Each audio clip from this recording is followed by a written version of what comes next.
Podcast City Network. You're listening to The Everett Lee Show. Welcome, everyone, to The Everett Lee Show. I'm The Everett Lee. I want to give a quick shout-out to everyone that follows me on social media and, of course, Podcast City Network, the official host of The Everett Lee Show.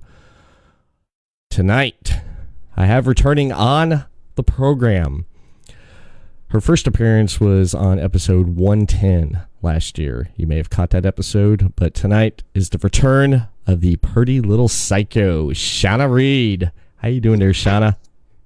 I'm good. How are you? I'm great.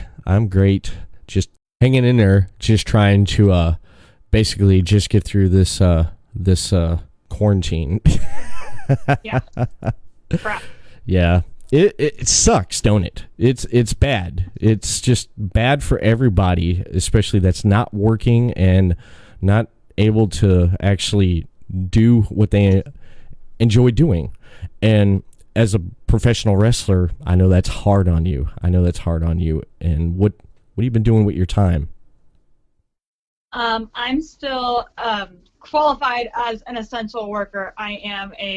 When I'm not beating people up in the ring, I am fixing them. I am actually a nurse, so it's like been kind of very hectic and crazy, and life has just been a lot crazier than normal, and so that's all I've been doing really is working and then trying to do a home workout, and I'll still sneak to the wrestling ring school every other day and get some cardio in to try and keep the ring rust off. Nice. Essential worker. I got furloughed like a few weeks ago, and it sucks. It does. But like people out there as yourself, man, just still working out there, man. God, if it wasn't for you, the country would not be holding itself together right now. Seriously. I've been told that even before the coronavirus. Really? No, but I can pretend. No. Yeah, I just got the intro playing again there. Yeah, I just try to make it day by day without working and stuff, and I know with you not wrestling, then it's just like everybody else, just not able to get in the ring and enjoy what they do. It sucks. It really does. But got a lot of stuff to like do, just to watch and everything. I was looking at your Facebook feed and I was laughing my ass off on your TikTok account. You've been busy on that. Yeah, I've just discovered TikTok, and I actually made one tonight because I just got back from the wrestling ring not long ago, and because I'm bored, I have to amuse myself. So I just made one, and I think I'm going to post it tomorrow, and it's kind of my favorite one other than my Carol Baskin's one that I already created. Like, yeah, the Carol Baskin one. I was laughing my ass off on that one. I was like, it's like fucking Carol Baskin. But you know what I heard? I'm going to tell you what I heard about everything that's going on with the coronavirus. Mm-hmm. There's one cause of the coronavirus. Carol Baskin. Yeah, fucking Carol Baskin. It's all right. It's okay. I emailed Hillary so that stuff should be dead here soon. Since we're talking about Carol Baskin, did you watch all that? Did you watch that? Yes. Yeah. Yes. Yeah. What's your take on that, man? That's some crazy shit there. I mean, you can't, my mom was trying to ask me about it. I'm like, I can't freaking explain what this is. You just have to watch it. There's polygamy, there's killing husbands and feeding them to tigers, there's a gay guy that marries two straight men. That I'm just I don't know how to explain it, but all I do know is that bitch Carol Baskin's freaking killed her husband, and now whenever something bad happens in my life, I blame Carol Baskins. I think everyone does, though. But yeah, her ex-husband, she fucking fed him to a tiger, man. I mean, he disappeared. Like, admitted it in an episode. She's like, oh, if you're gonna feed someone to a tiger, you need to put them in like something that they'd eat, like whatever oil she was saying. I was like, you just admitted it. She did. What? You disappear? Why would you leave all your money behind? Did you see that video her niece put out? His niece put out about? No. Yeah. Did you? You didn't see that? No. No. Yeah, she put it out there, and she basically says, she fucking fed my uncle to a tiger. Why would he leave like millions of dollars and disappear? Yeah, you like, take it. Yeah. Yeah, he wouldn't just leave that. Sorry, no. He did. Besides watching Tiger King when you're not out just being not itching to get back in the ring there, what else you been watching on Netflix? That's what I'm watching on Netflix. I don't think I really have been watching anything on Netflix. I keep up with my Jersey Shore on every Thursday. I'll do that. I haven't been able to lately because I've been wrestling on Thursdays, well, in the ring, practicing by myself. But, other than that, I'm not really a big TV watcher. I just don't really watch TV, that much. Even, with AEW and WWE, I don't really watch that stuff anymore right now, especially right now. Yeah. I don't know. I should, but I don't. And well, you ain't missing nothing. I have not watched SmackDown or Raw in 2 months. I've not watched it. Watched it. I follow him enough on Instagram to see and know what is going on. Mm-hmm. Yeah, I watched the last WWE programming I think I watched was WrestleMania. Did you even catch that? WrestleMania, the two-nighters, when they had that? I watched the first half. Mm-hmm. And I want to watch the second half, and I'm just going to be completely honest, I've just been lazy and haven't watched it. I have it, and I have every intent to watch it. It's just I forget, and I'm like, oh yeah, while I've been sitting here on the couch, I could have been watching WrestleMania instead of playing Harry Potter for 2 hours on my freaking tablet. But, priorities right now, I guess. Harry Potter, man. My best friend's daughters and even my best friend's wife, big fan of that. I actually, back in the day, went to the theaters and seen a few of those Harry Potters. They were entertaining, man. I remember watching the first one back in the day. Me and my friends, there was nothing to watch at the theater. What are we going to watch? Hey, let's check out Harry Potter. There's everyone's talking about it. So we watched that first Harry Potter movie, and it's the books. Have you read the books?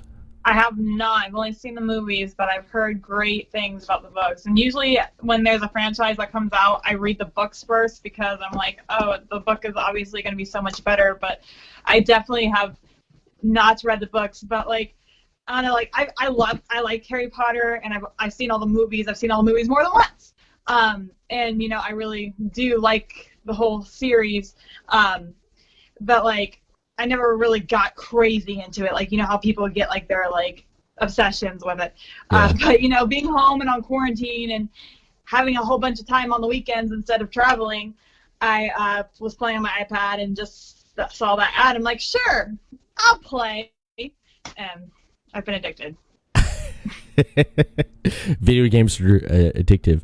Well, when I first had you on, we talked about when you first started getting into wrestling. We talked about N64 and PlayStation playing.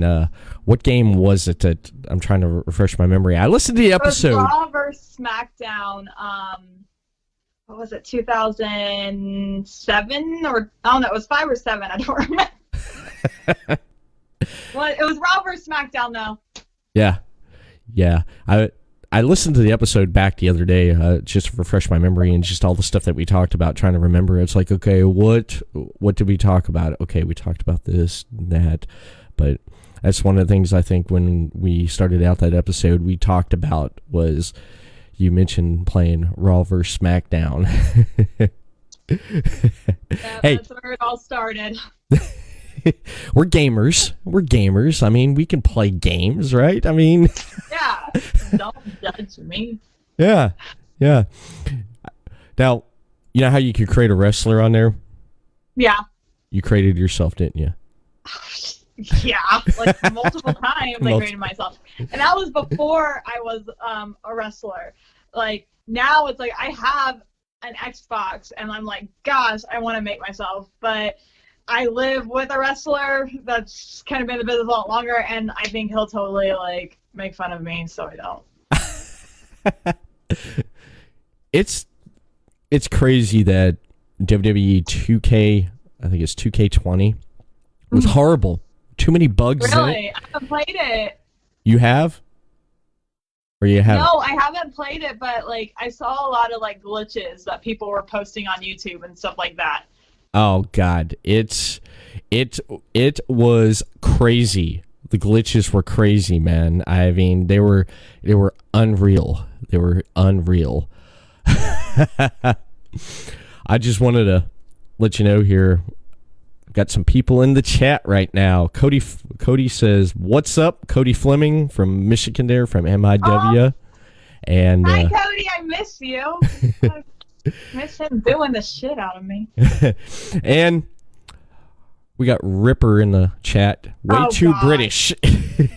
And crazy like crazy. Walking Dead girl, I know. And Cody says he will. Speaking of Walking Dead, being a big fan of The Walking Dead, I watched Walking Dead all the way up until when they introduced Negan. The episode when Negan killed Glenn.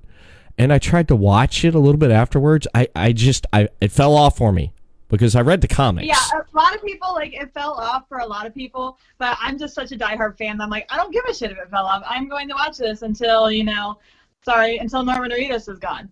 Mm-hmm. But then I'll probably watch it afterwards.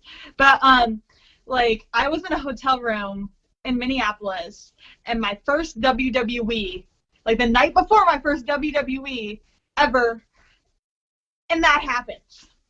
And I'm like calling my mom in tears. But no, anyways, so yes, it did fall off a little bit, but this last season, no joke, not just because I am like a huge fan of it.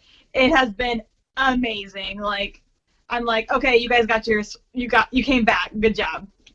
Yay. Cody says they miss you too. Aww.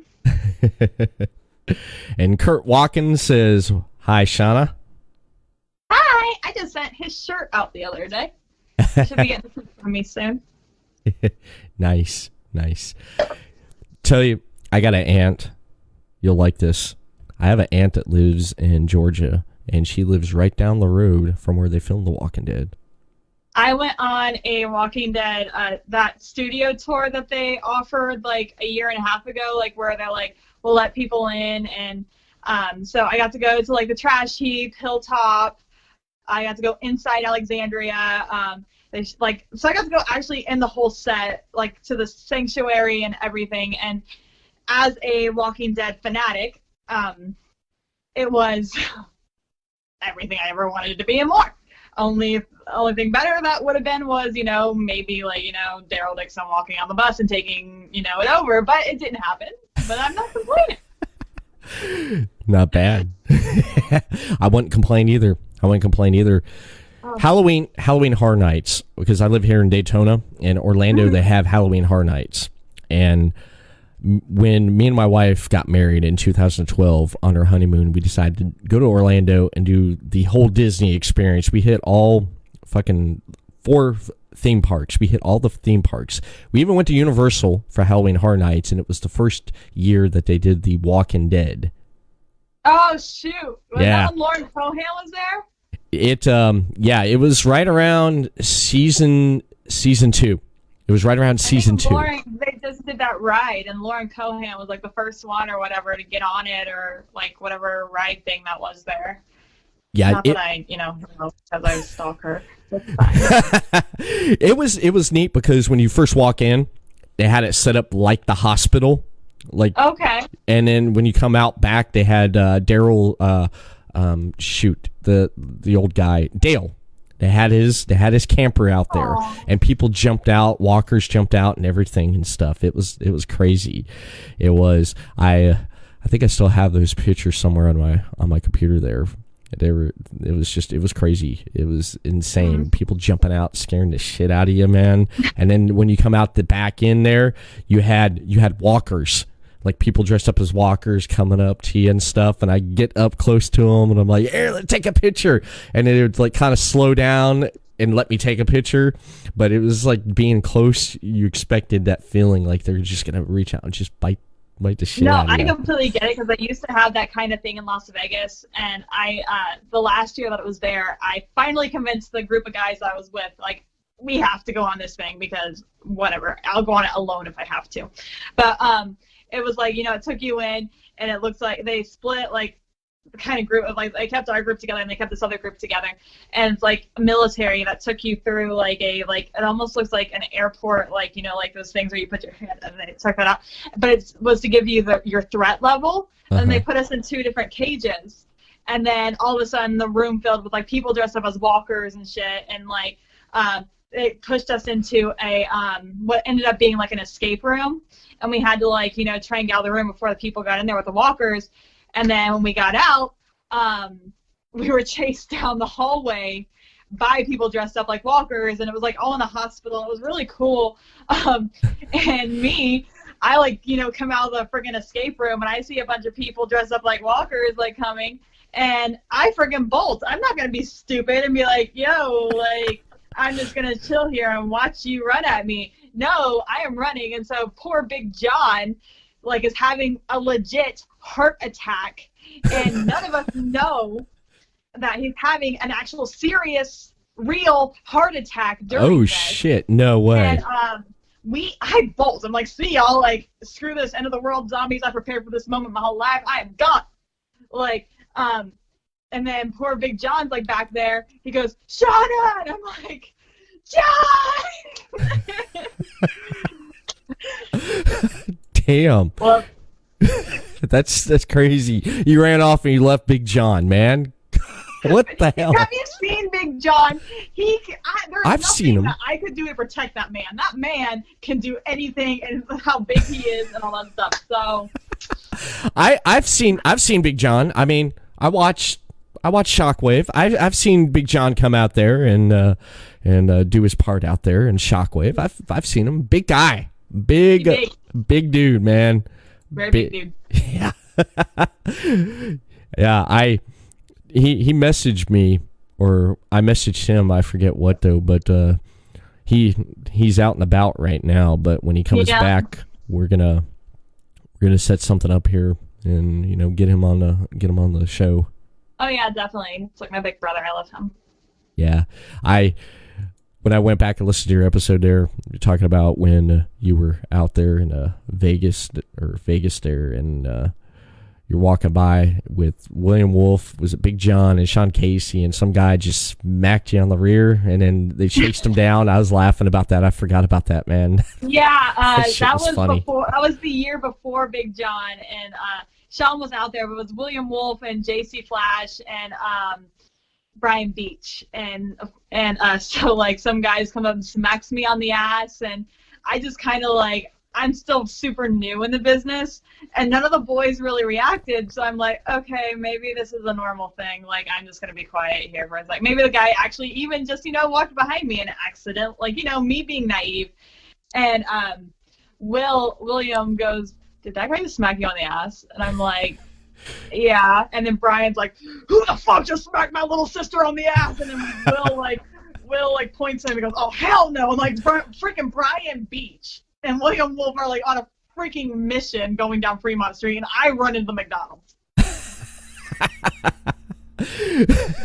I was laughing when I was sitting there listening to that story there.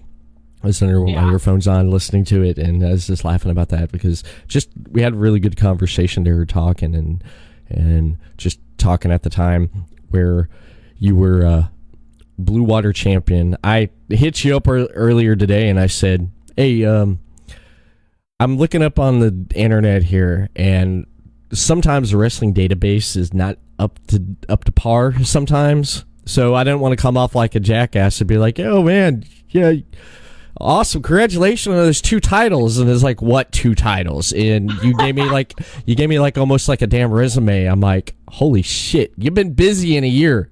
You've been busy in a year. I currently hold 6 titles right now. Jeez, that's a lot of gold, man.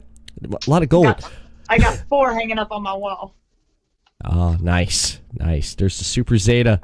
Because I do want to talk about going through, because within a year, I remember when I first interviewed you back last year on episode 110, I briefly talked about some of your matches. I'm trying to remember. After 180 something episodes, you think I'm going to remember really much of what I talked about in episode this 140, 120? No. Same. Well, 120, Harley Fairfax. Yeah, remember that. Who? Huh? Who? Harley Fairfax. Oh, that rooster. I call her Harley needs a wax. That's what I call her. No comment. So anyway, I decided to pull up some of your matches on YouTube and just go through randomly and just pick some stuff here. And one thing that stuck out was when you talked about being the Blue Water champion. You went to Europe last year and you wrestled. And one of the matches I found, because I looked at the hits there and I was like 6K, like that's a lot for this match here. Talking about Shawna Reed versus Amber Nova. That match right there. I like how when you come out there and you throw out the wall reference, I just started dying, man. I just started dying. I had a whole English lesson with all British people.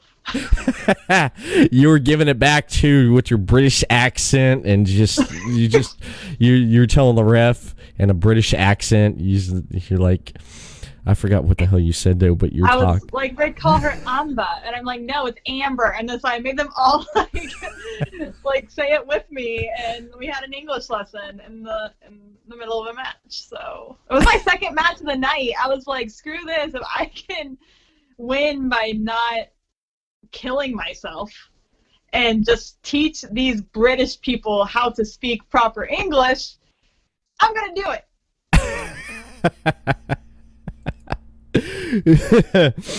Well, the crowd was really supportive of you, wink.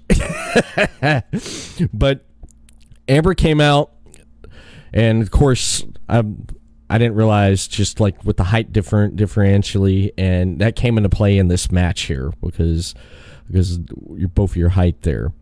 And as soon as the bell rang, pretty much did some chain holds, trying to ground Amber there. And then when she came off the ropes with the crossbody, she had the momentum there. Until after the crossbody, when you rolled out of the ring there, you're hollering at the little British kid. I was laughing. I was like, that kid is getting ready killed. Oh, shit, man. And then as soon as Amber came up on the apron and you took out her legs, the pace of it changed. You were in control there, and you came off. You got her over in the ropes there, and you came off with the leg drop to her head while she's hanging on the apron there. And I will notice that a lot of the matches I've seen here lately, that's pretty much one of your moves now that I see you pull out a lot in your arsenal when you wrestle there. It's pretty effective, like you're getting the weight of my leg, but you're also getting the choke of the rope. So it kind of is like a more, I wouldn't say devastating move, but more of a you're going to get hurt, and kind of a, fuck you kind of situation. It tends to get a pop from the crowd as well. Oh, yeah. So it's kind of I don't know, it's one of the moves I personally enjoy just because I like, causing people pain and making them look like an idiot. But it's also something that the crowd, really likes too. And I feel like it's something that is a lot of people don't do, and I find myself trying to find ways to bend people and break people in different ways that people don't normally see that. And that was just something I actually saw. I'm not gonna lie, I saw it from another wrestler on the video somewhere, I don't know where, and I'm like, oh, I'm going to incorporate this in my stuff, but I'm going to do it my way. I don't remember how they did it, but it was something like that, and I'm just like, oh, I'll just do it over the ropes, and it's kind of been great. It's effective. It's effective, man, because it just all of a sudden, bam, there it was, and it was like, ooh, the crowd, responded to it, which was great, and of course your opponent really responded to it with, ouch, I'm just with the pain, but as soon as you got back in the ring there, just you just started controlling the pace, man. You started holding her down. You started, just going at it on her. And then when she came up and tried to build up that momentum, you shut her down. And then she got in that enziguri there. And after she got in the enziguri to you, she tried to build up some more momentum. And then she delivers a super kick. And when she gave you the super kick there, and I cringed when the announcer was trying to sound like ROH. I'm like, no, don't do that. Please don't do that. Steve Carell, he does it better. So leave that to him, please. Because it kills me when I hear someone trying to do that. And I'm like, God. But as soon as she got up there, up on the top there, she should have went for the cover, which she didn't. And then you got up there and you took her down with the cutter, and 1, 2, 3. That was it. Exactly. You walked away. That cutter is one damn efficient move there. I gotta say. Well, like that, I kind of got that kind of cutter. It's actually called the Tower of London, which is kind of ironic, but from Nigel McGuinness. Like I've gotten to talk with Nigel a bit every time I've gotten to go back to WWE, and I've watched, kind of study him a lot, and so that was one of the things he did, and I actually really loved it. And so, and a lot of the smaller girls think that because I'm taller and I'm bigger, think that they can do something by taking me down by going up high risk onto the top rope. And I was like, I need something that's going to be effective, and if someone's on the top rope, and keep them down. And when I saw this from Nigel, and then when I coincidentally I had a WWE that next week, and I brought it up to him, and he was all for it, and kind of really talked me through it. And so I was like, oh, I'm gonna start using this, and it's been pretty well. I've started using the cutter definitely more ever since I wrestled Logan a few weeks ago. So yes, it's been helping me. Yes, it has. It has, and pretty damn efficient move there. I like it because it's almost like RKO DDP out of nowhere. Out of nowhere. I love it. I love the setup there because you don't expect it when it does happen. Exactly. That's one thing I liked about that. And checking out the chat here, got some views. Want to give a shout out to everyone viewing in tonight here with my guest, the pretty little psycho Shawna Reed. So, talking about some matches here that I pulled up. I had to go back and watch this because on episode 114, I had Hardcore Heather Owens on. I talked to her about when I talked to her right off a week after she retired. I believe I was one of the first people that I interviewed her about when she retired and walked away from the ring from after 13 years. And I know when I had you on before, you talked about you didn't get to wrestle her. And then when I did get to talk to her, that happened. So I saw it. I watched it right before I interviewed Heather, and I went back to watch it again. I got her perspective on it. I'd like to get your perspective on it because this was the last time you got to wrestle Hardcore Heather Owens. And it was her first night and last night in FGW, too. Mm-hmm. And I love the opening where you tell Brad, Big Booty Brad, to get out of there. And I don't know what that was about, but you told him to leave, and then Heather shows up. And pretty much, man, you did some good chain wrestling there, both you guys just going down, and you're taking her down, and what I love about this beginning is you start working on that damn arm, get her down on the ground, just work that arm. You get back up, she counters, you counter. Everything she comes at you with, you come back around with, get her back down, counter, work on that arm, work on that arm. I'm like, hell yeah, this is some old school shit right here. I love this. I loved it. But as it went on, you worked on the arms, and you basically, trying to read my own writing here. My writing sucks. I'm sitting there, I'm like writing, I'm watching, I'm like, had to pause and write. Yeah. So that ended up with you ended up going out on the ring again, using your patented move there, leg drop to the apron there on her head, and you got back in. You started controlling the pace of the match there, which I liked. Then you guys got in the corners and started chopping each other, man. Just the sound of those damn chops, you guys, man. You're making sure the nosebleeds was hearing that shit. Yeah. Really good. But then she ended up, you guys came off the ropes there, and with the double clothesline, man. And I was like, damn, there goes that double clothesline. And then just building up there, the crowd started getting really into it. And the story that was being told there, it was like, she's going to beat you because she may not be able to do it. And you're going to make sure by hell that you're going to beat her. So you ended up hitting a code breaker on her. I don't even know what you would call that. I always call it the code breaker, man. I mean, it sounds cooler. And then when you guys get up, I mean, going for the pinfalls, you getting aggravated there with the pinfalls. Then all of a sudden she comes up, gives you a freaking stone cold stunner, man, and it knocks you down. And I'm like, this is it. No, you kicked out. You kicked out of the damn stunner. I'm like, no way. And then you finished it off. You got up, and Heather was going to do it again, and then you countered with an STO, lights out, 1, 2, 3. You beat her.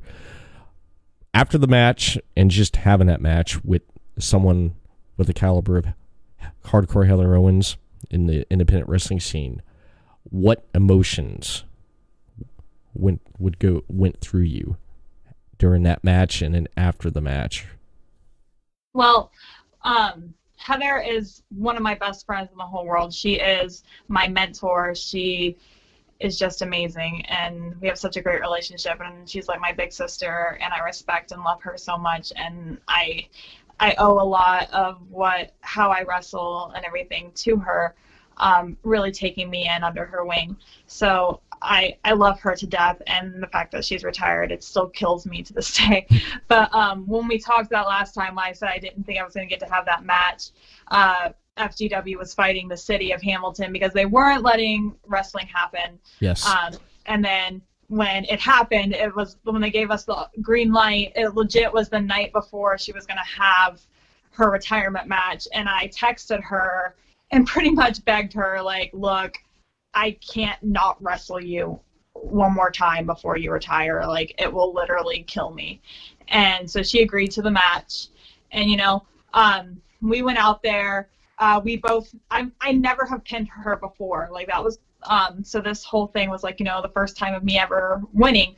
But we know each other so well, like, we've trained so much together. We've wrestled so much together. We've been on tag teams. We've been, we just know each other so well and know each other's fighting style and know each other's moves and know how to, like, counter each other, like, pretty much I very much take over, like, I want to wrestle like her. I want to be like this girl. And so I really trained with her, and she taught me a lot. So getting, like, countering each other's moves and doing all that stuff, like, we just knew each other so well, and we know each other so well. Like, I could flat out, I guarantee me and Heather could have a blindfold match, and we'd still be able to, like, blow the roof off the place.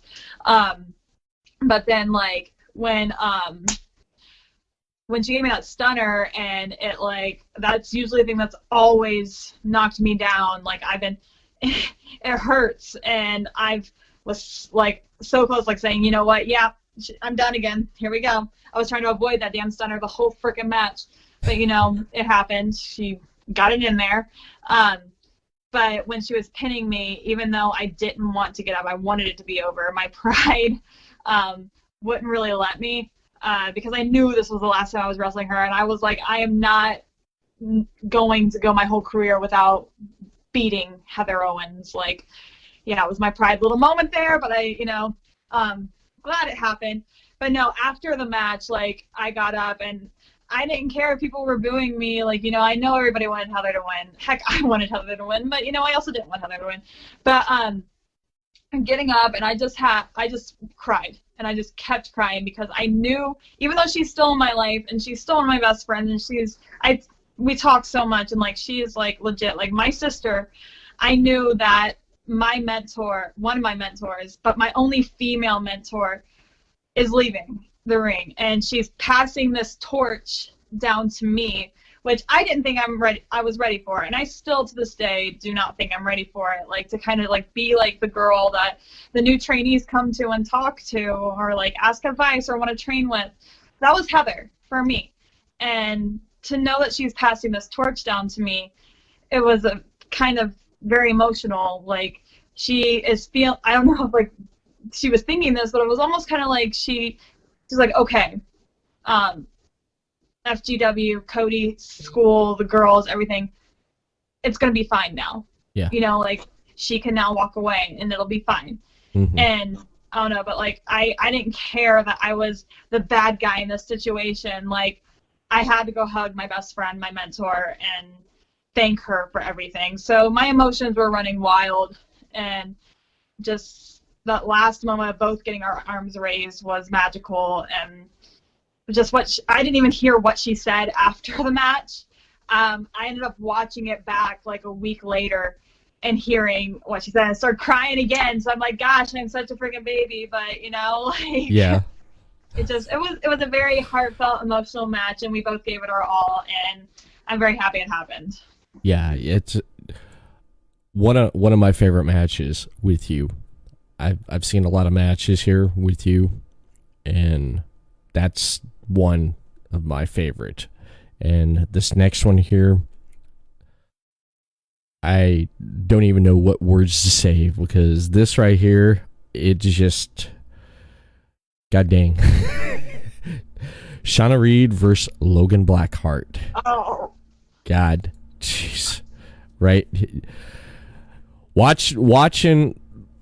Well, let me just go over the match here, and I'll tell you my thoughts on this afterwards, man. I mean, there was a lot of emotion riding high in this match here because of Super Zeta, and it's you guys. It was you and him, you and Logan, the final two for the Super Zeta, and just almost starting off that match there, just hot, just boom, just go at it, man. You guys let loose and just go in and just arm drag takeovers, just out the gate. It's like, I'm like, damn, man. I was like, as soon as the bell rang, that's it, man. And then just what I thought was cool was which one thing I have not seen in a long time really in wrestling is test strength there. I've not seen that, so I was like, this is good. They're doing some stuff that I've not seen in a long time in a wrestling match. And it's just the fast pace, counters, and then pretty much there was no one pacing the match there until after you got outside the ring and Logan took off with that suicide dive. I didn't think he was going to do it. I was like, damn. But then when you came back up on the apron there, when you came back down, and for a minute there, I thought you almost broke your arm when you came in. Your arm hit the damn apron, because that's like the hardest part of the ring there. I was like, oh shit. I was like, okay, she's good. And as soon as you came back in to the ring there, man, another move that I noticed that you do is a big boot.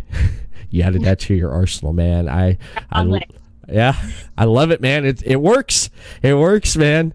It works. I mean, and did some running clotheslines there. Then you came off with another face buster there, code breaker. That's another move I've been noticing you've been using a lot there. I've noticed you've been adding stuff in the last year to your move sets there, and just you came off there. You gave him, Logan, the big boot to the face there. And then, of course, you got over into the corners there, and then all of a sudden, here you come. Boom, cutter. Off the ropes there. I think it was Logan gave you the cutter. I was like, oh, damn. And then you kicked out. I was like, you ain't done. She ain't done. And then you guys got up there slow. It kind of slowed down. I mean, it was like out of the gates hot. Again, just the pace of it was just fast, and then you slowed down. And then as soon as you guys got up, back up again, he took that spear, code breaker, cutter. Still, Shawna, he ain't giving up. He ain't giving up. And then after that, Logan flies off top. He gets back up on the top there. He's going to try to do something. And then you countered with the damn cutter, man. I was like, damn, pulling some RKO shit out. I love it. I love it. Didn't expect that. I love when I see spots like that. You don't expect it there. And then you basically did, after the cutter there, you came off after that counter and did that swinging neck breaker, almost like a crossroads. And then 1, 2, 3. Super Zeta right there. You won. Out of all the matches, that right there in the last year, after seeing seeing you in the last year, you wrestling places and watching videos of you wrestling, right there is my top favorite match right there. You gave it all. You gave it all. I saw stuff I've never seen before, and just, how come you ain't on WWE? How come you ain't? How come you ain't there? Call Vince up real quick. But I mean, damn, I can see some stuff happening there. But I mean, that match right there meant a lot to you because of the story behind it and the build-up. And you guys showed it. You told a really good story in the ring there. You told a really good story there, and just knowing Super Zeta, just training with him and everything and stuff. What the emotion there, just having that title there, what's that mean to you? It's probably the most important thing I've ever done in my wrestling career. Zeta was, other than, my other trainer, like Zeta was my trainer. He if you ever trained with Zeta, he didn't, go lightly. He went in there to murder you, and he chose me pretty much to be his project from like the second week. And I'm gonna be honest, the second week I freaking hated it because I'm like, no, go away. I don't want to get in the ring with you. Like, you're going to kill me. But because he's very fast paced. He's a luchador, so he's flippy, he's fast, he's all this stuff, and me at that time, 40 pounds extra and afraid to do everything under the moon, he wasn't letting me do that. He was like, no, Shawna, you get up on the rope and you freaking jump to your death and you enjoy it, he forced me to do things that I never thought were possible and forced me to do things that I was terrified to do. Out of everybody other than Cody Hawk, my Zeta, I was probably the closest to in the whole business. I don't know how this man knew all the stuff. I could be having a bad day and not even talk to anybody, but somehow, I don't know how, he had some freaking luchador magic or whatever, but he would text me every single time. I don't know how, like I said, and he was there for me. Legit, he was by far, honestly, probably the closest person I was in the business, other than, like I said, other than Cody. When he died, before our last match, we had a match, a singles match, and we had never had a singles match before on shows. He would kill me at training with singles matches. Yeah. Because he would, we would talk about moves that we do, and then he would make me get in there and run this whole spot with him. It's like a 10-minute spot, and if you messed up one freaking move, this guy was chopping you or cussing you out or whatever. And then, he would tell the boys around the ring, watch this spot that me and Shawna do. We'd run this spot. I'd be done hyperventilating, like, and then he'd get the boys in there, get another boy in there, and like try and run the same spot, and they would F up like a move or like just mess something up, and he'd be like, "You get the fuck out of the ring, Shawna, come back, you watch what Shawna does, you do what Shawna does," and I'm like, I'm dead right now, but okay, why not? So he really made me his project, and so when we had that last match, he pretty much pulled me this. I knew that the condition that he was in. He only had told like 3 of us up here in the States what condition he had. And so I knew. And this last time that he was here, right before our singles match, because I was one of the last 5 people that he wanted a match with here, he pulled me aside and like, just told me how proud he was of me, and that we're going to go out and we're going to go kill these, like, kill all these people, like, show everybody why, me and him are better. Like, so I kind of knew, and then that last training before he left for the last time, I knew it was the last time I was going to see him. And he pretty much, like, told me goodbye, and I was, like, already crying, but, Yeah. But then so when he died, I was actually homesick, and I saw the post, and I just screamed and screamed and screamed, and I'm not gonna lie, I'm still not over it, and I've definitely been into a deep kind of depression since then. And, but like when this whole title thing came out, I knew that I wasn't going to let anybody else wear that belt other than me. I didn't care who I had to go through. I didn't care what I had to take. I didn't care if I had to take a freaking weapon. They were going to have to kill me for me to be able for them to take that title. Like, I was going to have to legit be carried out by squad. That was the only way someone other than myself was going home with that title. Yeah. And, so I got to I wrestled Jay West in the first, and he's always a tough opponent. He's actually my first tag partner ever. So he's the only one that I know, we know each other very well. Mm-hmm. That was his first match back in wrestling for a while. And then Swerveball freaking Megan DeFrancisco comes out of nowhere, like, who the hell are you? And she's like, I want to take your spot. So I had to wrestle 2 matches that night. And then, it was, who was it next? Jacob Rose. Yeah. And I just enjoy beating that guy up. I really do. And then when I think heavy metal Viking Hooks enjoys it too. If he's a fun guy to beat up, what can I say? And then the last person in the tournament is Logan Blackheart, and with his father Ripper, and Logan and I are the only 2 left from the Cody Hawk class, like, years ago. Mm-hmm. We started together. Yeah. And so, like, I've been around Ripper, I've been around Logan really, like, a long time, and I see them as family. And so it was kind of, like, fitting for both of us to, be in this kind of situation. But, like I said, I didn't care how I felt about my relationship with you. Like, you're the one thing that's standing in the way of me.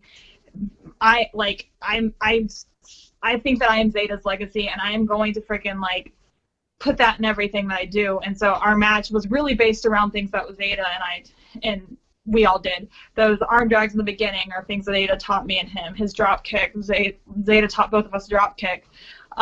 We really based it around things that Zeta used to do. Mm-hmm. And then, like, it was so emotional otherwise. Altogether, it was such an emotional match.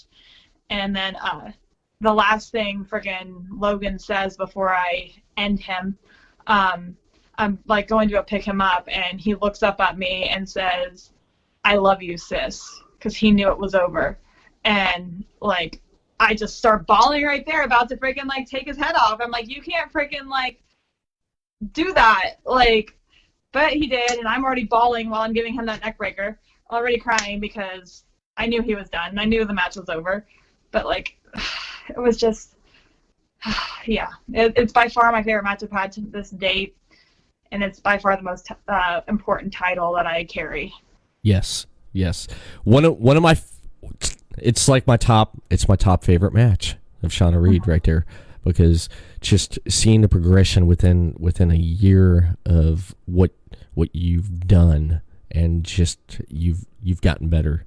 You've gotten a lot better. I mean, you just, like I said, you added those 3 new moves there, and those matches that I mentioned there, you pulled something out different. I didn't expect.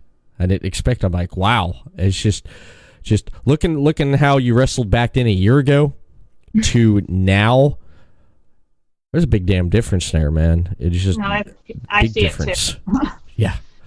It's a big difference there with it. A little funny side note at the end of the match there with Logan. What happened with Amos taking out Logan, and then you taking out Ripper. My 3-year-old daughter today, I was watching that. She came in and she said, "Oh, Shawna," and then all of a sudden you're doing that, and I was there. I was like, "Boo! I can't believe she did that." And I was like, Shawna's bad."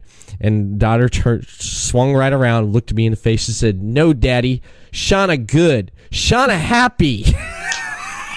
Your daughter is right, because I don't know if Ripper is still on your little chat thing that you got going there. He is.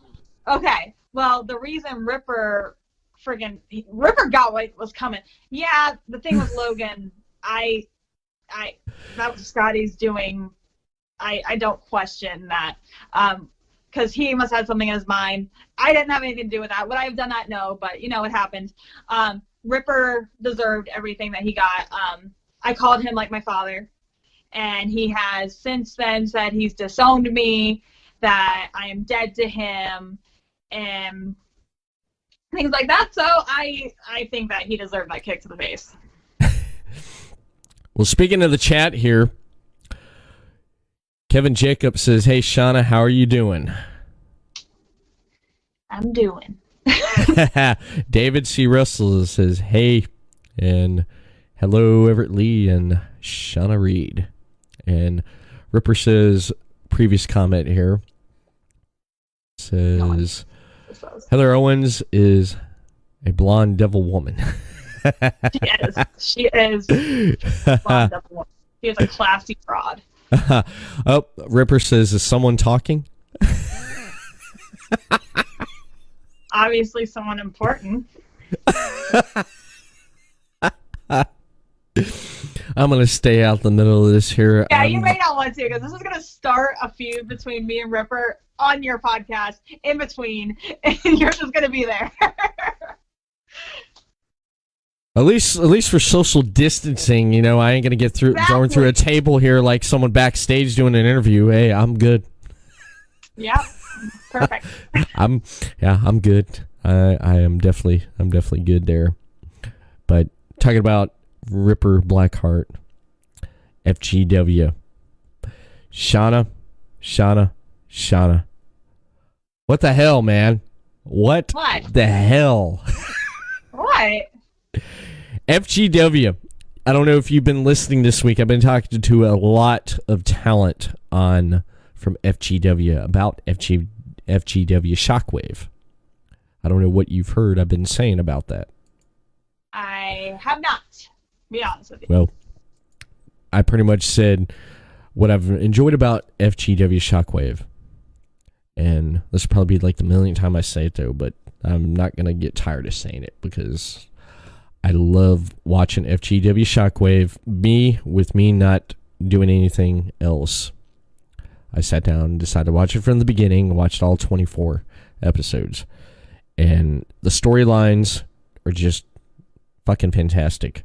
Just everything going on with William Wolf becoming Billy, and then going back to William Wolf, and then with Darkness Worldwide, that stuff happening there, and then you getting taken out, you coming back, and then you destroying Darkness Worldwide, and then it's just everything that happened in between there, and then Darkness Worldwide just scattered, and then after it scatters, everyone's doing their own thing and stuff, though, but you're still at Amos, and I'm like, what the hell? I did not expect this, but it's keeping me hooked. I want to see what's going to happen next. I want to see what's going to happen next with the storylines and stuff. Heavy Metal Viking hooks. I never get tired of that, man. Him going after the bold and beautiful. That's just great. But he won't fight me. He won't fight you. Nah, he won't fight you. He's a chicken. He's a chicken. Big roasted chicken. Shout out my boy, excuse me, Dion. What's up? Yeah, I don't know why. I don't know why you don't want to fight you. I mean, he's scared. Yeah, I wouldn't want to fight you, man. That's why you're the pretty little psycho. I'd be afraid. I'd be afraid. I would be, honestly, I would be afraid to date you. I would be afraid to take you home to my parents if I dated you. All right, I'd be afraid because I don't know what would happen. My liquor cabinet, my parents' liquor cabinet, would end up half empty. My dog's ass would be shaved, would be walking backwards. No, your dog would be missing. There wouldn't be that. The dog's gonna be missing.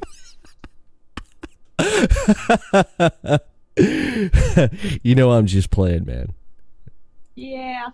Okay. I gotta rib you, man, with everything, the look and everything. I mean, the dark hair and stuff.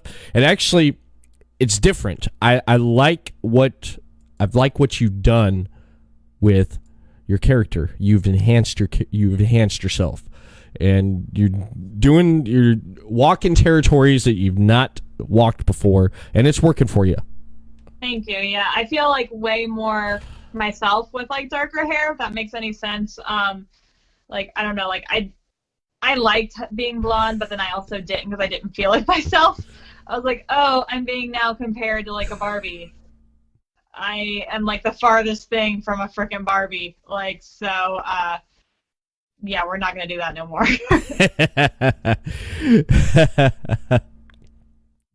Well, got some response here in the chat. My boy D, I was telling him about you. I told him to look up your match this year on YouTube. He can't wait to see you wrestle.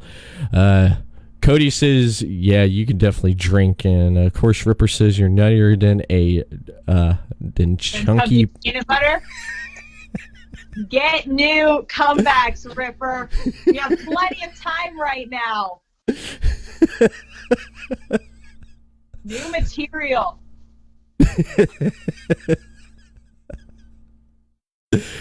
See, in the meantime, while on quarantine, I'm working on making myself better and getting myself in shape and working out. Ripper is sitting there at his house eating fudgy donuts, eating roast beef, and continuing to do the exact same thing. I don't know what that is. You are now in the middle of something, and I apologize for it. I'm not in the middle of nothing right now. I'm just sitting here, man. I'm just sitting here just don't shoot the messenger, right? Yeah, that's all I'm doing. I'm just sitting here. I'm just listening to you. I've given you a platform, man. I've given you in podcasting. Let's see how we can do this. Okay. I've given you a ring, and I'm stepping back, and I'm spectating. I need my popcorn. I need something, man, because this is great here. All right. Let's see. I got to go back and forth. Ripper says, I'm only here to pop Everett. Thank you, Ripper. And yeah. David C. Russell says, learn more, Ripper. Pass the popcorn. Let's see. Now other people are seeing Ripper. So now you're instigating a fight now in the chat there. I mean, it'd be like a first ever podcast fight. Oh no. Social distancing podcast fight. No, podcasters, it's, you know how wrestling had territories back in the day? Mm-hmm. Okay. You got some podcasters that are cool with each other and stuff and everything, and you got some that are out there that like to basically just pump out their chest and like to swing their junk because who they have on on their show. It's like, I could talk to so and so. The guest I have, the caliber of the guest I have is so much better. You know, it's like, whoop-de-doo. Okay, so what? You know, and it's like, well, I get these many downloads in a month and everything. It's like, okay, all right. You know why? Because the content. It's content. It's almost like wrestling. The reason why you like wrestling is because of the content. You know, there's something there for everyone. Same thing with podcasting. You know, there could be a guest that you come to go see and stuff. And I've run into some good ones. I've run into some bad ones. The bad ones I stay away from. I said, you know what? Good luck. I hope everything works out for you. But the good ones I've met along the way, like Robin Nilsson, Cody Fleming, David C. Russell. I can go on and on with a lot of great ones out there just doing some great stuff and podcasting and stuff. Represented again here. Of course he is. Did he get new content? Roast beef is delicious, and I will eat it every day. And big words, every day. It shows. Damn. This is crazy. This is crazy. Well, pass the popcorn.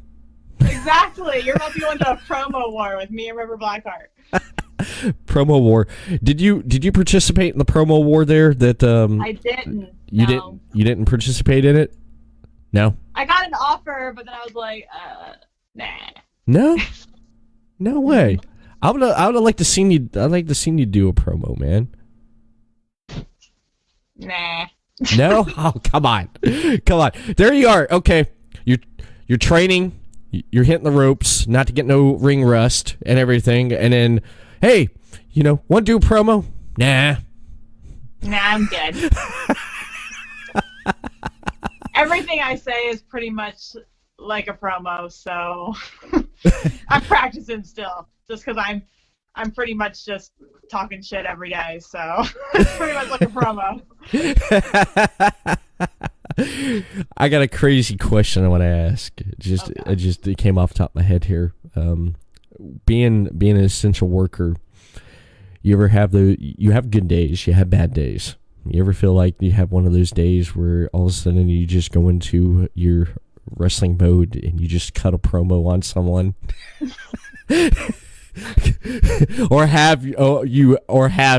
or it's come to mind? Not one. So it's gotten very, very close, but I'm like, oh, okay, Shawna, you are not in the ring. You are in a medical hospital. You are going to need to stop right now because this ain't gonna work. So I can imagine someone giving you a bad day, and then you just looking at them and saying, over the weekend, I took a person down and I snapped their arm in a wrestling ring. Yeah, I tend to let a lot of my patients know that I wrestle and I box, and that tends to get them on the...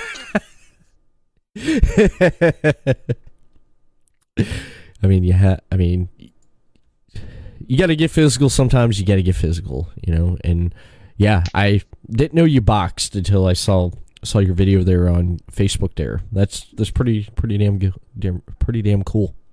Yeah, I'm gonna be honest with you, I'm never ever going to put myself into a boxing match. I have no intentions on ever doing a boxing match. But I travel so much alone, and I was really wanting to work on my upper arm strength, and so boxing was also helping the upper arm strength and the cardio, but it's also helping my self-defense because when I was in London last year, for instance, I stayed at the Tower Hotel there, and not even 2 days after I left, that terrorist attack happened on the London Bridge, which is right there where the Tower Hotel is. Really? Right in front of it. So I'm if I would have been there 2 days later, so I'm okay, I need to start doing something. God dang. That's crazy. Ain't that nuts? Crazy. That's crazy. That's crazy. Thank God. Thank God you weren't. Thank God you weren't, man. I tend to just miss near-death experiences. That's like the second one. So. Yeah. That's good. I mean. Yeah. So we're still fighting. Yeah. You gotta fight the good fight, man. You gotta fight the good fight there. That doesn't say that makes you stronger. I mentioned to you before we went live tonight that real quick here, let me pull this up here on the chat. I just noticed it here. Dang it. No.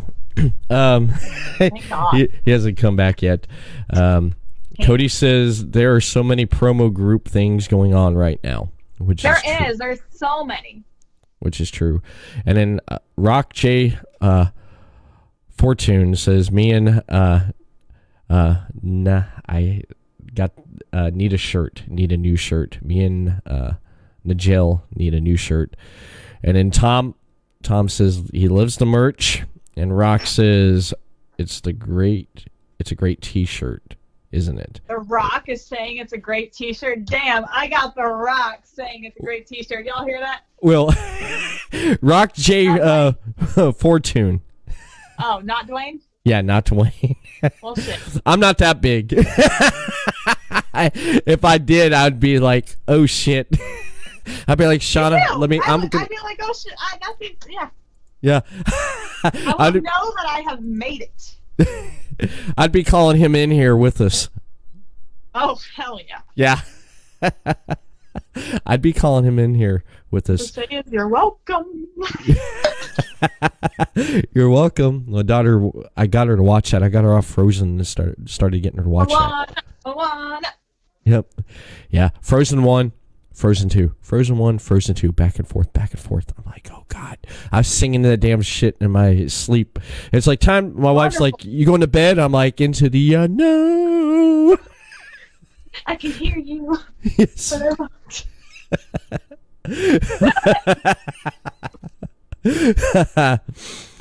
He said we both fell in love in Addington. Place was rocking, and Cody says that would put you over. And damn, finally something to put me over. Yes.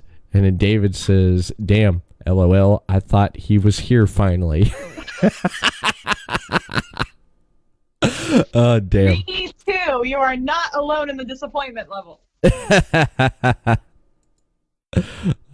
Damn. Well, like I mentioned here at the beginning of the program, you're the pretty little psycho, and this is my 187th episode. 187. So, I got something up my sleeve here. Oh gosh. Yeah.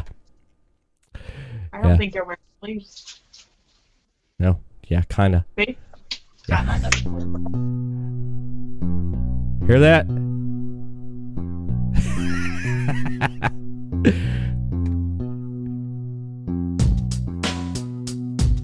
187. So you cannot say you have something up your sleeve and not tell me, and then once again you don't have sleeves, but you just gotta tell me what's going on. Playing some beats right there. I know everyone in the chat can hear it right there. Playing some 187. You ever freestyle? No. No? Pretty little psycho can't. I'm a wrestler. I am not a freestyle. You can't freestyle? I freestyle in my matches. I freestyle on my promos. Here, all right, let's have some fun. Let's just have some fun. All right. We really don't. No, you don't want to. I was gonna say, why don't I don't want to show you up on your own podcast. Okay. You're my guest. I've given you a platform. But I don't want to be a rude guest. Okay. I was going to say, let me give you a beat here and do a freestyle promo. Hell no. Come on. No. Okay. All right. I'll just leave it as that there. Good boy. I was gonna say, let's see if I get Shawna Reed to do some freestyle to 187, not a deep cover. Yeah, sorry, ain't gonna do that. I expected that, but no. Okay. Hey, at least I tried, man. A for effort. Yes. Right there on the spot, you're like, oh shit. I was like, I can't do this crap. Just like the promo wars. No, it all has to happen right before I go out there. Like, don't tell me I have to cut a promo on somebody in the ring like a day before. Tell me like as soon as my music starts playing, be like, here's a mic, by the way. That's what I need. No rap, no gangster rap, old school. No. Dr. Dre, none of that. Not one bit. What No. do you listen to? What do you listen to? Like 80s rock, like Def Leppard and like Def Leppard, Journey, Poison, The good stuff. Linkin Park, but like totally switching mouse, Linkin Park, like things like that. Like I can't listen to Linkin Park no more. After Chester died. Oh my gosh. I just can't. There's only 2 songs I can listen to from Linkin Park. It's Burn It Down. Mm-hmm. I like the beat to that, and the song from the Transformers. That's about it. I can't listen to them anymore. They've got multiple songs from the Transformers. Mm-hmm. Well, the one from the second one. Okay, I think I know what you're talking New about. Divide. Yeah. I remember going to the store, the Best Buy, the day Media Order came out. I went there and grabbed it. I was so excited. Threw it in my CD player and listened to it all the way home. And I'm like, oh, man, this is so good. And then when I got inside my house there, I ended up putting it back in and listened to it again there in the house. I was like, this is so damn good.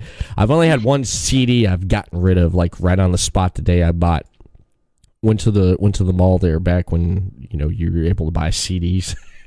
Right. And yeah, that's how old I am. Oh, stop. But I'm old too. Nah, I get some years on you. How old do you think I am? Take a guess. I won't be embarrassed. 33, 34? Nah, 41. Really? Yeah. Well, shit, there we go. Yeah, 41. I ate my vegetables. Yeah. No, I get it from my dad. When my dad was 60, he looked like he was 40.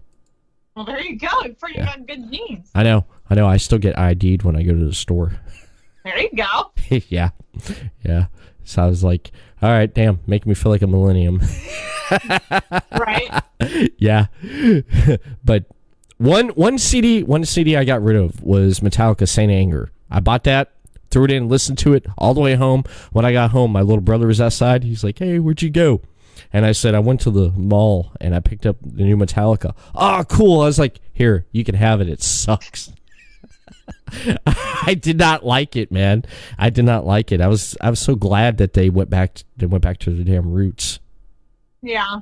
With Death Magnetic and Hardwired to Self-Destruct. I was so glad when they went back to that, man. Yeah. Yeah, I was telling someone, I was like, wouldn't you like to been in a room there when they got with Rick Rubin for Death Magnetic? Rick Rubin sitting there and is like, hey guys, gotta play like it's 1984 again. That's the only way we can keep relevant. Yeah. Yeah, but other than that, man. All right. What's a CD David said? We just told you, David. Pay attention. Let me fire off what else is here in the chat here. Okay. Cody says he looks young. Yes, I do. Ripper says I was gonna say, didn't look over day 50? Thank you there, Ripper. Oh, See, Ripper's nice. Oh, he's nice. And then Cody says, shit, I've got grays in my beard. They don't let me. Don't ID me for shit. Well, lucky you, man. If I grow this out more, because I was sitting there growing out, I started getting gray in it and stuff. But the only thing they check my ID for is the dispensary. Cody. Oh, that's great. That is great. But one thing I want to mention is with FGW, everything. I'm excited about that. I'm excited for FGW to come back on because I want to see new episodes. And here in Daytona and here in the state of Florida, our governor decided by May 1st he's slowly going to start opening up stuff. And I'm like, hashtag Florida moron. But besides that, what Ohio? What are they gonna slowly start opening up things, or what's the deal for you up there? I think it's actually tomorrow, May 1st. They're pretty much doing the same thing. Florida slowly opening shit up. Yeah. Okay. So pretty much everywhere and stuff. So yeah, I had my nephew come over the other day, and he's like, "Yeah, you're gonna be going back to work," and I'm like, "My phone ain't ringing." Yeah. What are you talking about? Yeah, my phone ain't ringing, man, and I just got approved for unemployment today. So you're gonna be making more here than any essential person, so it's fine. Yeah. Yeah. All I got to do is just hit up some more affiliations and try to, do some more sponsors. I looked in the one that it went through today, so I'm just waiting back on an email to see when I can start help promoting some stuff. And it's a good one. I found it last night. I was sitting here on the computer just messing around, looking at some things, and I came upon it accidentally, and I went ahead and went through the process, signed up for it. So it's beneficiary for wrestling fans and wrestlers. So when that happens, I'll be promoting the shit out of it here because it's gonna work good for yourself as a talent, and for wrestling fans, and for myself. So you'll be supporting me. Basically, you'll be putting money in my pocket to where I could buy more Disney DVDs for my daughter. So there you go. Yep. So keep that in mind. Speaking of supporting, the new thing, I guess, for wrestlers, for talent, I mean, independent wrestlers, like we talked about at the beginning of the program, guys are struggling right now because you're not in front of the crowds, you're not in the ring, and not doing what you love doing. It's almost like it was taken away, But there's other ways to support talent as yourself by buying a t-shirt, and how important it is. I'm giving you a platform here. How important is it to support independent wrestling? It's crazy important. Like, some of us, this is all we do. Like, this is what puts food on the table. It's our income. It's honestly a lot of the businesses, like the promoters and stuff like that. This is how they keep their building open. We're not making money to run shows. So, like, if you want to see your your favorite shows after all this crap is over, like, anything that any merch you can buy, anything that you can give, that you could very well be saving your favorite wrestling company. And like I said, some people, this is some people live out of their car to do this. Me, like I said, I'm doing that essential worker crap, so I don't depend on wrestling as an income, but it does pay a lot of my bills.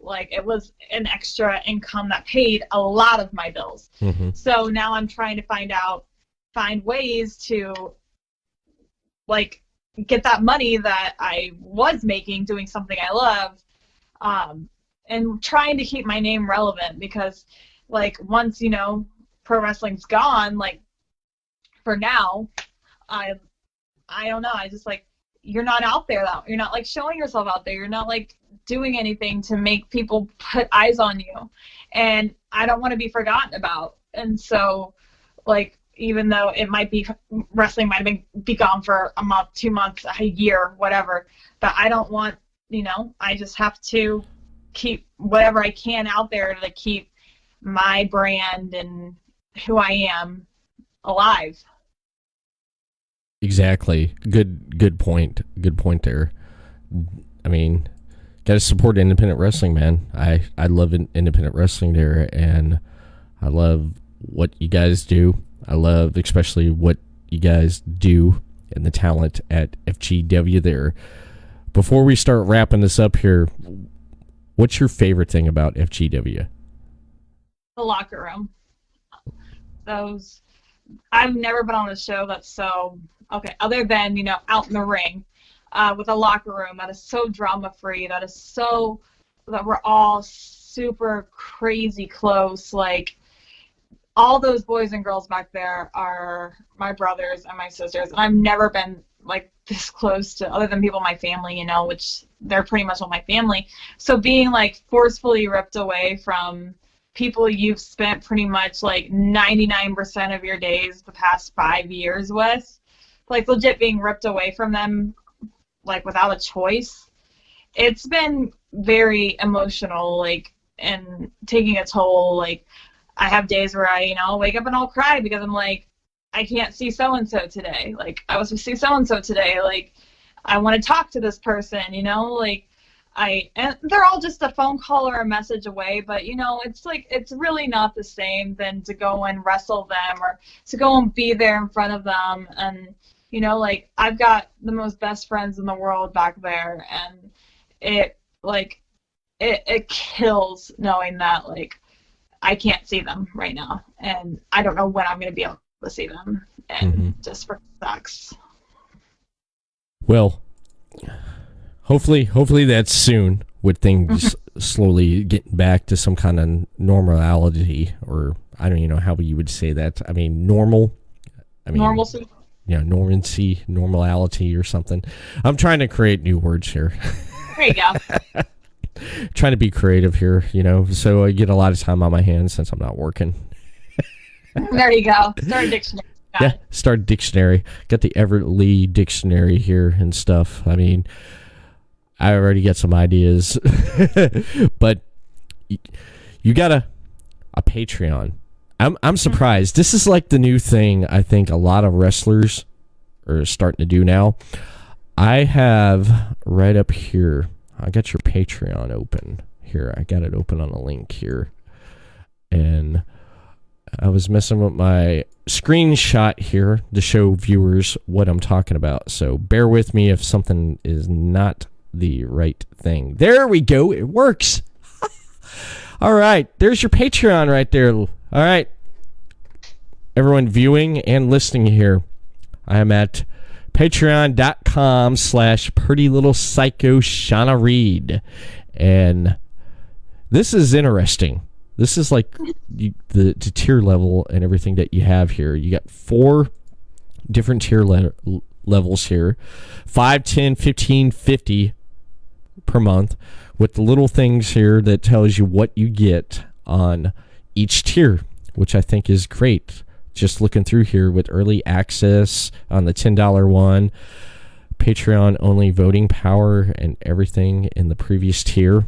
And then what I like is, everything in the previous tier, it's add-on. You added on to it, which I think is great. It's like, okay, you start out here with 5, and then when you go up to 10, you get to add on to the 5, and then 15 add-on. I think is neat, and just pretty much you get 21 patrons.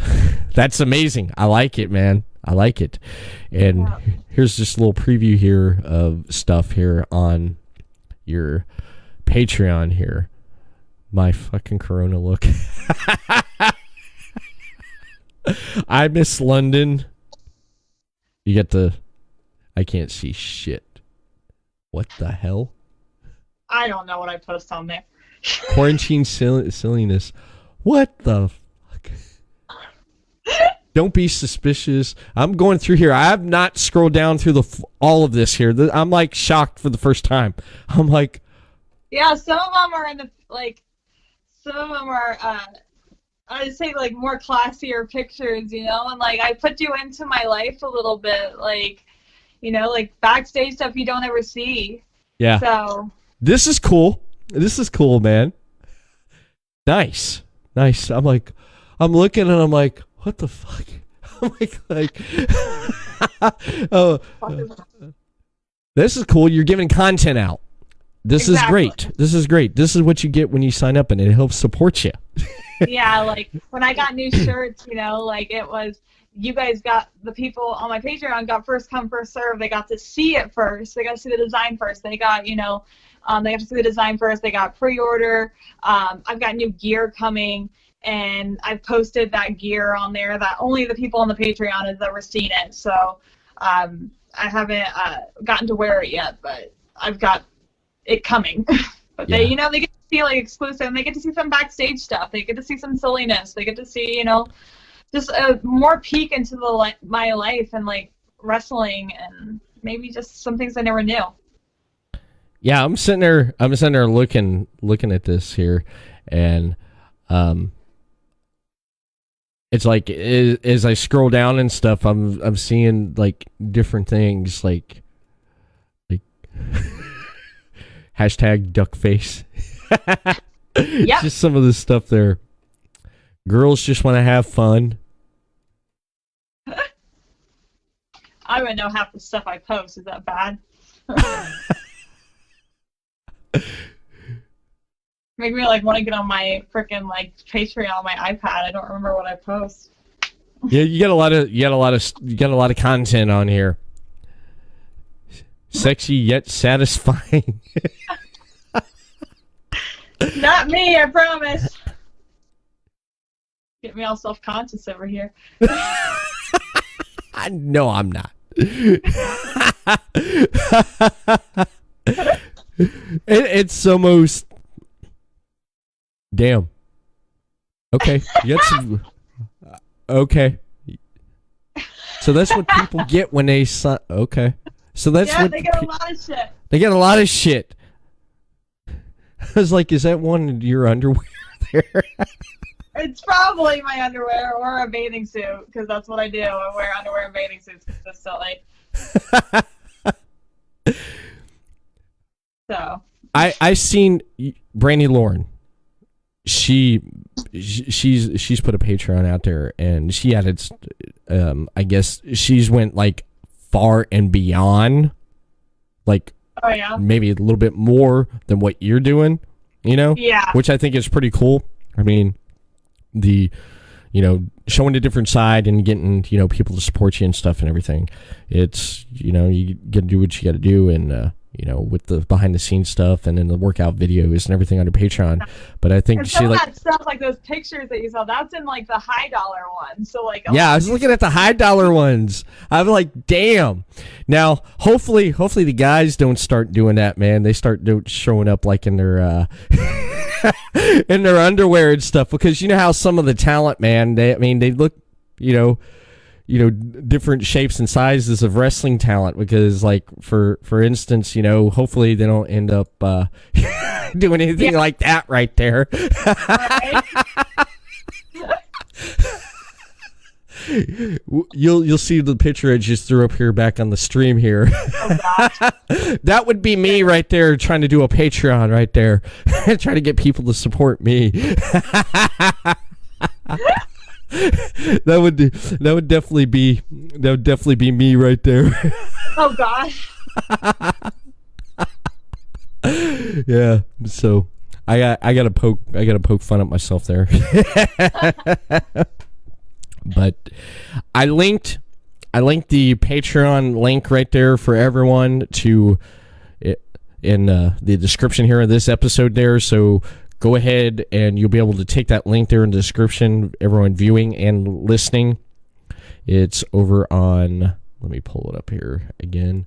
It's over on patreon.com/prettylittlepsycho-Shawna-Reed. So you can head over to there, and you can sign up for her Patreon and support, and get a lot of behind the scenes stuff there. Hey, I like it, man. I like it. You gotta do it. gotta hustle, man. You gotta hustle. Yeah, right now with all this coronavirus shit, like, exactly. gotta make money. Yeah, exactly. This has been fun, man. Just haven't talked to you in a while, and I'm glad you're doing great, and you're hanging in there, and you're waiting to get back in the ring. Yeah. Yeah, it's amazing, and it's been a long time since I talked to you. A little bit different this time around, huh? Just a little I bit. can see you this time. We did a friggin' phone one last time, so now it's like, oh, live chat. Yeah, these I'm starting to do more of these now because I went back looking at my old content, and it's like I have a picture up and then them on the phone, and then people come in, listen, and it'd be like, eh. They want to see the person, so it's like, is he talking to a person or is it a recording? Yeah. Yeah, I do a podcast where I talk to answer machine messages. Exactly. Hey, that could be something starting new right there. But Shawna, it's been a blast having you on here. Yeah. We got to do it again sometime. Hell yeah, definitely. Yeah, definitely. Where can people find more of you out on social media? They can add me on Facebook, Shawna Reed, or my like page is Pretty Little Psycho Shawna Reed. The Patreon that you have so generously posted under your video. I have a Twitter, but I don't get on it. So, blah, Twitter. Shawna_Reed is the Instagram. And because now I'm bored and this is what happens when I'm bored, you can follow me on TikTok at Shawna Reed Wrestler. Nice. And I want to thank everyone for tuning in tonight here, and Except Ripper. Except Ripper. He's the number one. He's the number one fan. You get me choked up here, Shawna. I mean, he is my number one fan. So. Yeah, he is. He's number one fan, and I wanted to thank everyone for downloading this podcast for the audio portion and viewing here on the live stream tonight. And that's pretty much it for the Everett Lee Show. And be sure to check out here before I close.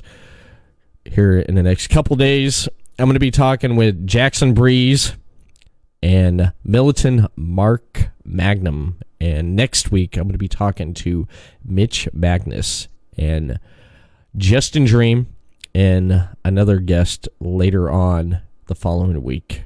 I don't have my notes here because I've been booking and stuff. But check out Everett Lee on my Facebook page, Everett Lee Show, and Twitter at the Everett_Lee, Instagram, Everett Lee Show, and audio portions of this podcast, previous release podcast.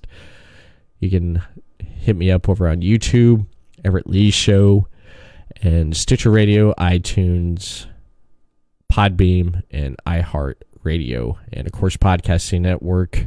Head over their Facebook page, Podcasting Network, and Twitter at Podcasting Net. Subscribe and follow on their YouTube, Podcasting Network, and Twitch, Podcasting Network. And that's it. Everyone have a good evening. We'll see you again next time for another episode of the Everett Lee Show.